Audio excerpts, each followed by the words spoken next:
AM1, back with another car video. All right, so we got to talk about this. We have to talk about this. Back on this carnivore discussion. The diet wars, ceasefire. Will there be a ceasefire? Right now, we have a situation where there's a intra-tribal conflict on this carnivore side of content creators, influencers talking about people leaving carnivore. And I kind of addressed this in my last video, but I want to talk about this more. And again, I coach people on fitness and nutrition, and the reason why I talk about this carnivore thing is because, like, let's be clear, I'm an advocate for the carnivore diet for sure.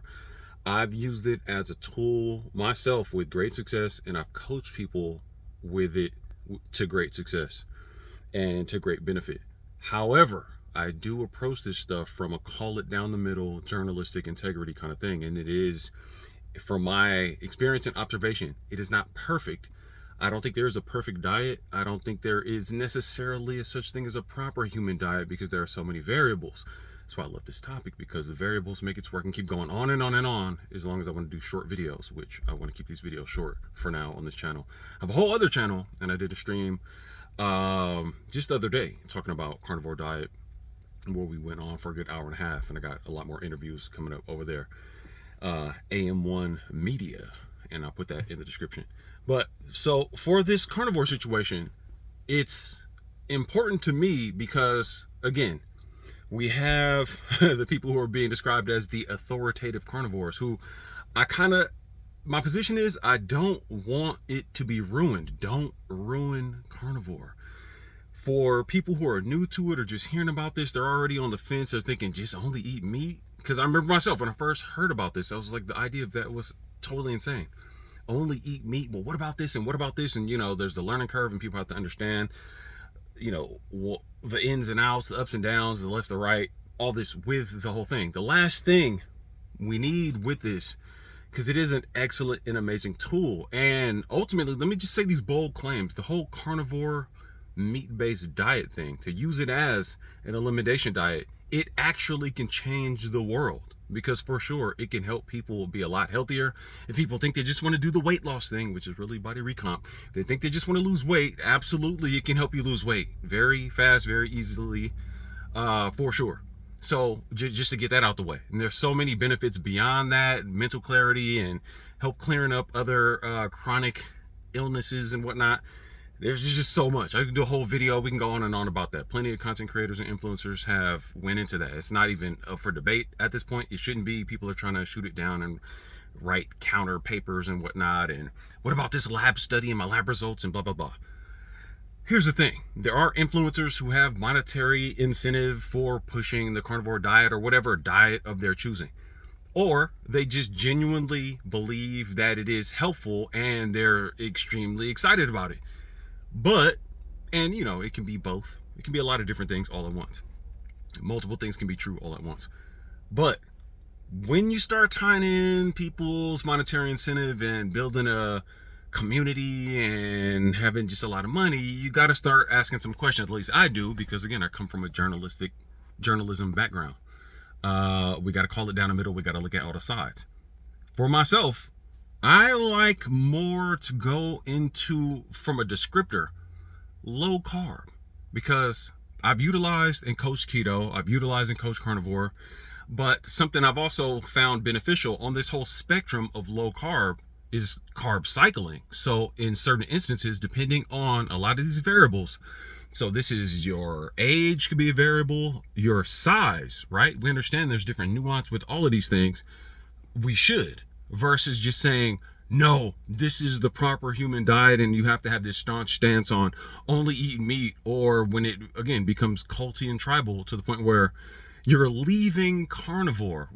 Maybe the mindset shift can be, I use carnivore strategically, I use keto strategically, I use keto, low carb, like literally from measurements of your carb intake throughout the day. Or something I've been experimenting with more lately is carb cycling. And I've done this before, but I've done it more in the last month and a half in the most scientific, strategic, tracked way possible. I would say possible for me, but definitely the most I've done it ever. And I'm getting some really good benefits. Now, I'm calculating these variables in the sense of my age versus my activity versus my size, muscle mass, all that. The bigger you are, typically you're going to need more protein just from a structural aspect, right? And the more active you are at a bigger size, theoretically, you're going to burn more calories. And that's a whole other nuanced discussion in and of itself. But for the simplicity of a metric that can be tracked, calories versus weight, food substrates, grams, calories from protein, fat, carbs as energy, fat as energy, and somewhat structural. When you understand how this stuff all plays out, and then you think about the variation in different people's body sizes and their activity level, and the satiety impact of certain foods and how that's gonna trigger certain hormone reactions that are gonna make you want to not eat as much, but at the same time you're burning more calories, so then you could be potentially under eating and creating certain stressors on your body because you are under eating.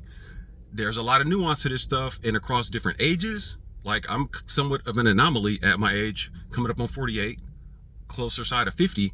I'm a lot more active than the average guy my age, so I have to factor all of that in. Also, I have to factor in damage I've done to my body in the past, right? So I'm only illustrating this to point out very briefly some of the nuance that has to be factored in.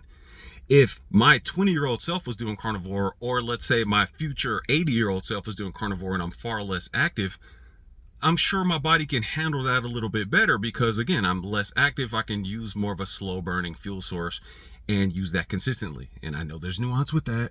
But again, I am figuring this stuff out just like so many others are.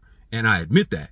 I don't want to act like I'm authoritative on anything other than the idea, like, wait, we understand body mechanisms, like putting yourself into a ketosis stage. That's why, as far as keto, low carb, more than a diet, lifestyle, it's a metabolic state. So it's important that everybody understand that. So that's exactly why I utilize and I coach low carb keto. But at the same time, again, based on the variability of your life, your activity level, your overall lifestyle, maybe you want to try these things more as a sliding scale spectrum. And as we talk about it, understand we don't have to lump everything in and get so tribal about it. Because again, for the vast majority of people who don't know about these things, or who are curious about these things, as they come across more videos, more influencers, content creators, the last thing we want to do is dissuade them from that, because they're already confused about what to eat. They're already confused about, the shortcuts. Go take this pin, this shot, this whatever, this peptide, this shortcut thing, right? People are way quicker to do the shortcuts than to do something that's a real lifestyle change. So I think it's better to not create all this chaos that are going to dissuade people from it, and approach it from a more nuanced stance, and definitely not a sort of inter-tribal warfare kind of situation, right? I don't want to make this video too long, but I just wanted to follow up from my video last week. Super duper busy, active on my other channel, AM1 Media. This is AM1 Lifestyle. But I'll leave it at that for now. AM1 Lifestyle. Peace.